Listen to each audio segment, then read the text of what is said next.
guys, how's it going?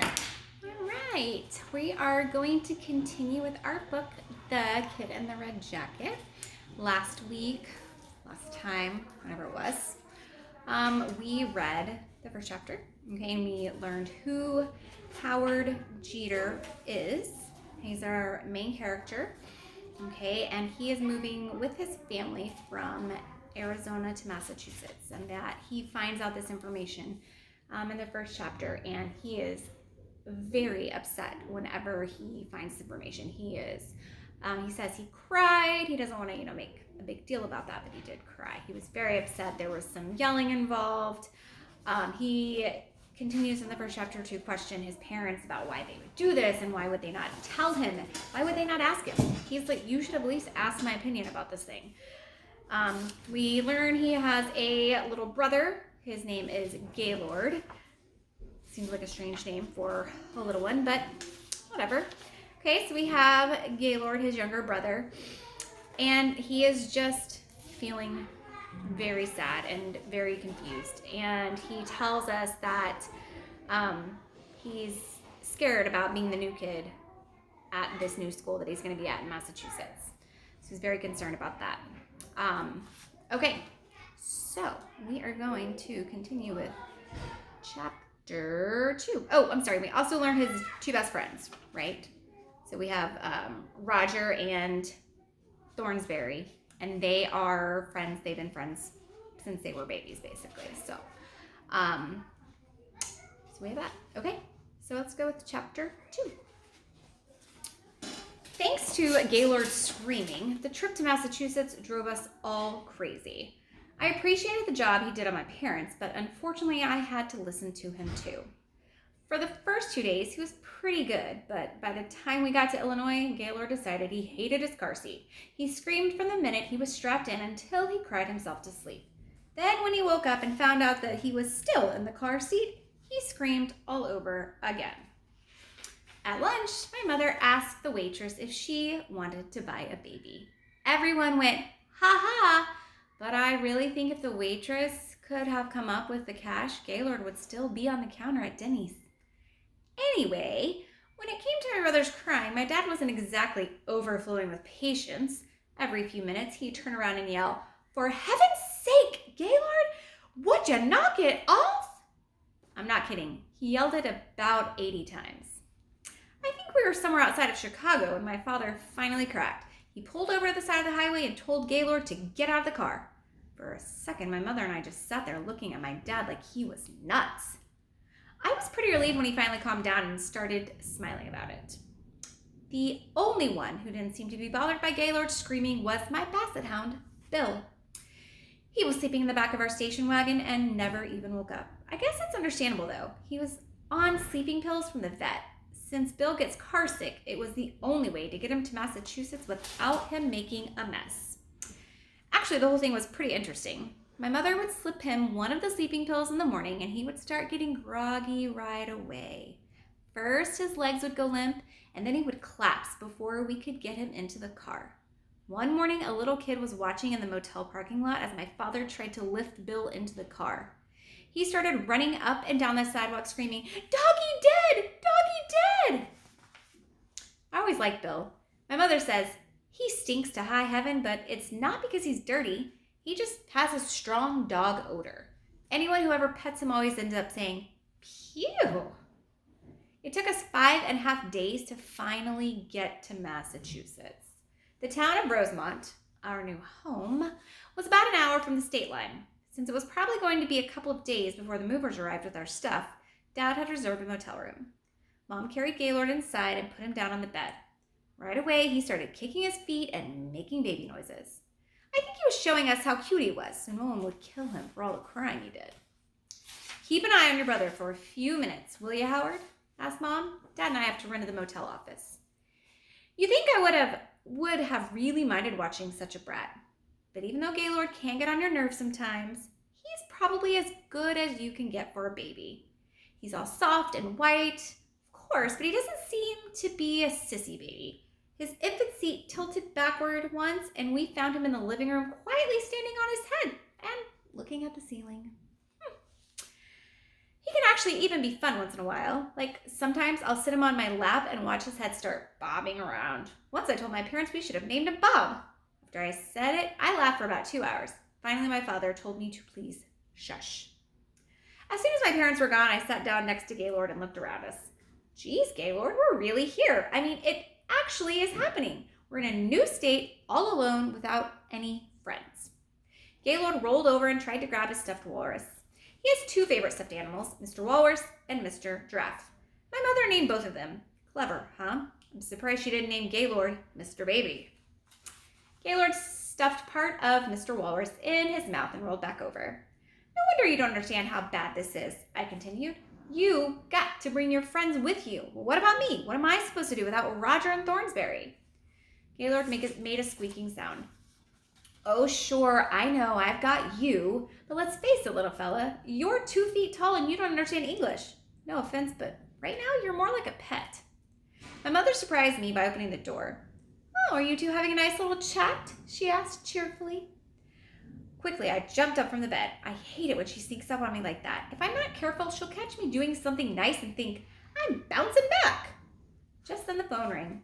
It was a moving company. You're kidding! That's terrific, my father exclaimed after a few seconds. You mean they'll actually be ready to unload tomorrow? Those drivers really must have put the pedal to the metal. I hate it when Dad tries to talk like a truck driver. It never sounds natural. His handle on the CB radio is Big Jake. The stupid part is my father's name is Clifford. Every time he says Big Jake, my mother falls over on the seat laughing. Once, she was laughing so hard my father had to turn the CB off so no truckers would hear her. After a few more calls to the electric company and the phone company, Dad took us over to the new house to make sure everything was ready. I didn't want to go. I begged and begged to stay at the motel, but they wouldn't let me. I'm not sure why I hated going so much, but I'd been dreading it for a long time. I barely even looked at the pictures of it my parents had tried to show me. See, to me, my old house wasn't just a building, it was part of my family. Kind of like my dog, and to stand around oohing and awing over pictures of the new one would have been pretty heartless if you ask me. It's something a traitor would do. I was right about the new house too. I knew it as soon as we pulled into the driveway. It didn't look like part of our family at all. It was big and old and looked nothing like my house in Arizona. It was made out of brick and 2 stories tall. It had this giant porch that went almost the whole way around. You see houses like it a lot on TV. There are actually a couple of people sitting outside in rocking chairs talking about good old-fashioned lemonade. Next to the front door was a plaque that read, "Built in 1768. When my mother saw it, she practically went nuts. Wow, Howard, look at that! 1768! This house is part of history of our country. This will certainly be something to write Roger and Thorny about, won't it? I sighed. I can just see the letter now. Dear Roger and Thornsberry, my new house is part of history of our country. Whoopee. As soon as we're all inside, my father came up and patted me on the back. This house is over 200 years old, son. Maybe George Washington even slept here. If that was supposed to impress me, it didn't. As a matter of fact, the thought of a dead president sleeping in my room sort of made me sick. After that, my father took me on a tour of the house. In practically every room, he would stop and tell me to look at how much bigger it was than our old house. The rooms were gigantic. The whole thing sort of reminded me of a museum. A T-Rex could watch TV in our living room and not even feel cramped. But big doesn't mean better.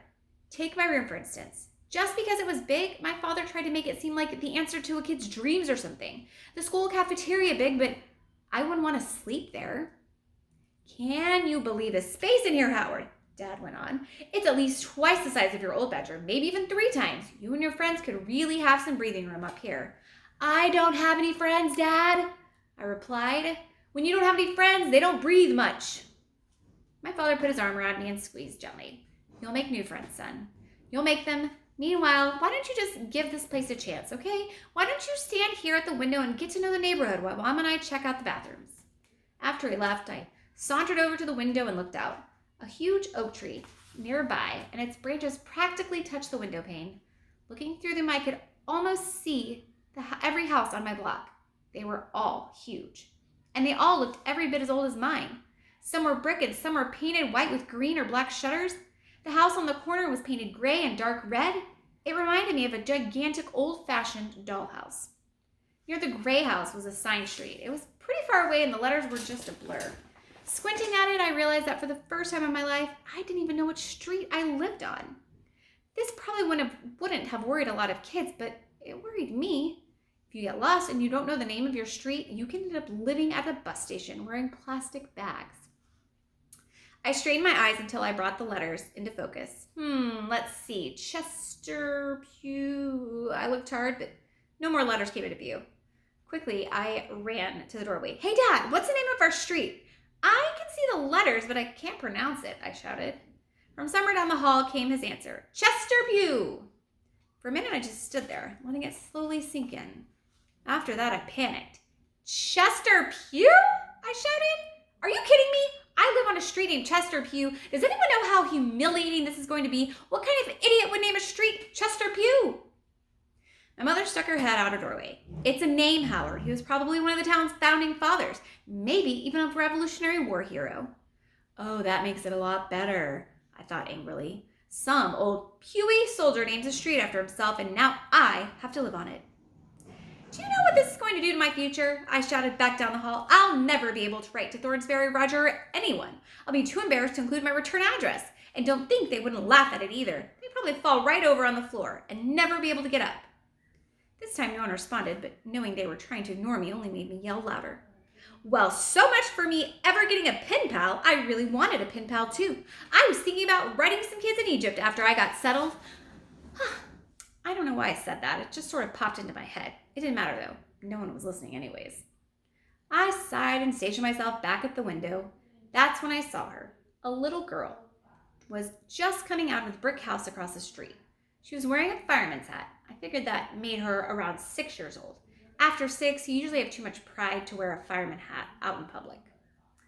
I could tell right away the girl was weird.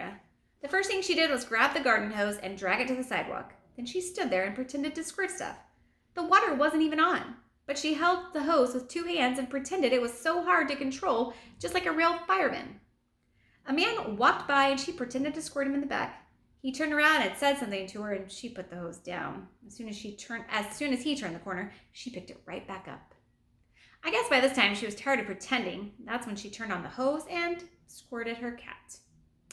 As soon as she did it, a lady came barreling out the front door. I knew it would happen. Don't ask me how, but grown-ups always know when the outside water is on. That's a true story. The woman shook her finger at the little girl for a second, and then she snatched off the fireman's hat and went back inside. I could see the girl's hair now, wild and red and frizzy, almost bigger than she was. It was kind of styled like Bozo's. The little girl stood there alone in the front yard for a minute before sitting down on the curb. It wasn't long before she spotted our station wagon in the driveway. She was up and over to the car like a flash. She cupped her hands and looked inside every window. She didn't even check to see if anyone was watching. And then before I had a chance to call my father, she climbed right into the front car roof and sat on the luggage rack. I couldn't believe it. We've had that car for 3 years and I've never been allowed to sit on the hood of the roof. Dad, I screamed at the top of my lungs. Dad, there's somebody on our car. Dad. When he didn't come, I ran into the bathroom and grabbed him. Let's go. There's some kid crawling all over our car. By the time we got outside, the little girl had opened the tailgate and was sitting on Bill's empty dog cage. When she saw us coming, she grinned. 2 of her front teeth were missing. Better get out of there, young lady, said my father, taking her by the arm. That cage is for our dog. The little girl clapped her hands. Oh, you guys have a dog? I love dogs. I have a cat. Her fur was on fire a minute ago, but I put it out. My father and I just looked at each other. What do you say to something like that? I'm Molly Vera Thompson, the girl said. I live across the street in the house with the nanny.